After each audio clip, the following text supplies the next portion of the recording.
On a tous cette image de grands projets avec des grosses équipes de tournage, mais est-ce que au final, c'est vraiment ça de réussir sa carrière en documentaire? Est-ce que on n'a pas plus à gagner en travaillant tout seul? Quand tu travailles seul, fatalement, tu ne dépends de personne.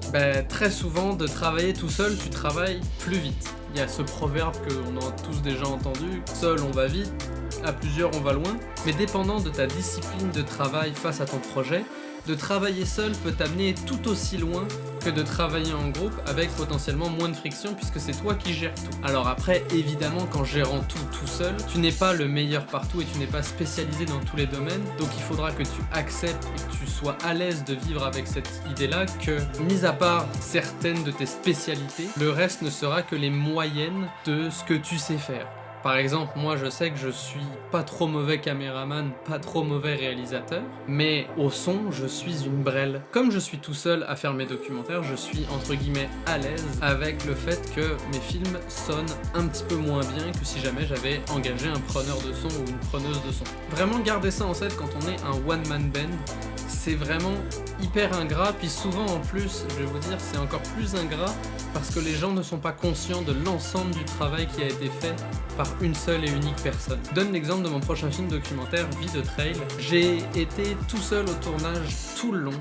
J'ai eu de l'aide avec une assistante de production juste une fois. Tous les aspects de ce film, d'un point de vue créatif, ont été faits par moi. Évidemment, je suis pas le meilleur nulle part, puis j'ai plein de défauts. Et bien ces défauts-là vont se retrouver dans mon documentaire. Il y a des places où, fatalement, comme j'étais tout seul, je n'ai qu'un seul angle de caméra et donc je ne peux pas couper vers un autre plan qui me permettrait de potentiellement avoir d'autres plans qui me permettent de couper et de dynamiser l'histoire. Il y a certaines restrictions qui viennent avec le fait de travailler tout seul, mais je pense quand même que c'est au profit d'une très grande flexibilité du fait qu'on ne dépend de personne. Et en même temps, ça nous donne un petit sentiment de fierté de se dire qu'on l'a fait puis on l'a fait tout seul. L'autre aspect qui vient avec le fait de travailler tout seul, c'est que vous n'avez en aucun cas à répondre des attentes et des envies de certaines autres personnes. Vie de Trail, je suis tout seul à le faire, donc fatalement je suis le réalisateur, le cadreur, le monteur. Fatalement, l'histoire, je peux vraiment la peaufiner comme je l'entends. Je suis ma propre validation. L'avantage, c'est que fatalement ça va plus vite, le résultat final sera vraiment le résultat de la vision que j'avais pour ce film, mais dans un autre sens, étant tout seul à faire ce projet-là, je manque de recul face à ce projet-là. Donc moi, personnellement, pour gagner du recul sur ce que je fais, j'essaye quand même de m'offrir le luxe d'envoyer, une fois que j'ai une version convenable, de l'envoyer à ce que j'appelle mon focus group. Ça peut être des gens de tout bord, tout horizon, parce que l'objectif est de recueillir une pluralité d'opinions avec différents horizons, te permettant de mieux cerner les points forts et les points faibles de ton film. Chose que, comme moi j'ai été sur le tournage, j'ai fait le montage, j'ai chapeauté le projet de A à Z, je n'ai pas assez de recul et pour moi ça tombe sous le sens de dire que justement je connais mon sujet et donc les autres le connaissent aussi. Il y a un autre aspect qui vient rejoindre un petit peu les deux premiers, c'est que si tu le fais tout seul et que tu décides d'être le producteur entre guillemets, c'est-à-dire que c'est toi qui finances le projet, fatalement tu ne dépends de personne encore une fois, c'est vraiment le maître mot de ne dépendre de personne. Ton histoire ne va pas être altérée parce qu'un sponsor a décidé qu'il devait apparaître tant de secondes dans votre film, qu'il devait y avoir son logo.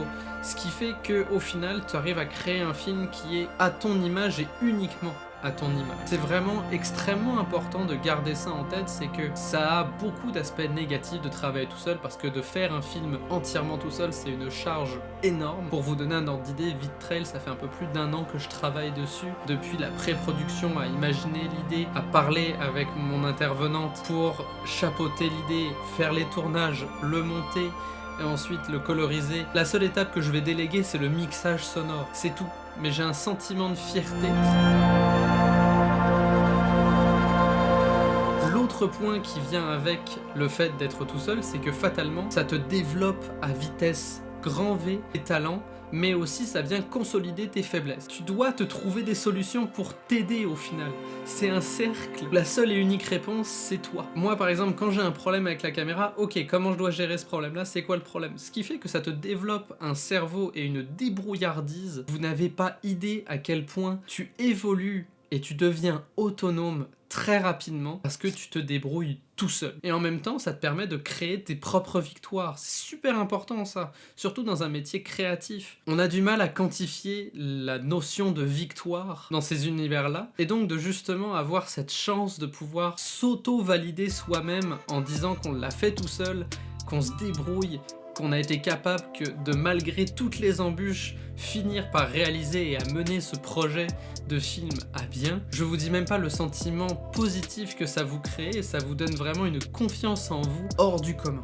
Après évidemment, gardez en tête aussi que si vous êtes tout seul, vous n'avez pas le recul. Et donc vous pouvez très bien vous faire des idées en vous disant « Oh, ça va être le meilleur film du monde ». Et au final, votre film, quand vous le donnez à quelqu'un, il le trouve pas très bon. Ça crée aussi ça, parce que si la personne qui découvre votre film ne l'aime pas, vous allez le prendre personnel, parce que vous avez mis tellement de temps, tellement d'efforts à réaliser ce projet-là, que pourquoi il l'aime pas? C'est pas possible, j'ai passé trop de temps. Et donc ça vous crée aussi un sentiment émotionnel lié à ce film-là. Ça, faites-y très attention, parce que très souvent, les émotions qu'on développe face à un projet qui devient au final un peu comme notre bébé, on a tendance à moins prendre la critique, à être moins ouvert à des avis extérieurs. Moi je pense très sincèrement que si plusieurs personnes voient votre film, ça va vraiment vous permettre de l'amener plus haut. Après évidemment, il dépend de vous de choisir les bonnes personnes à qui le montrer.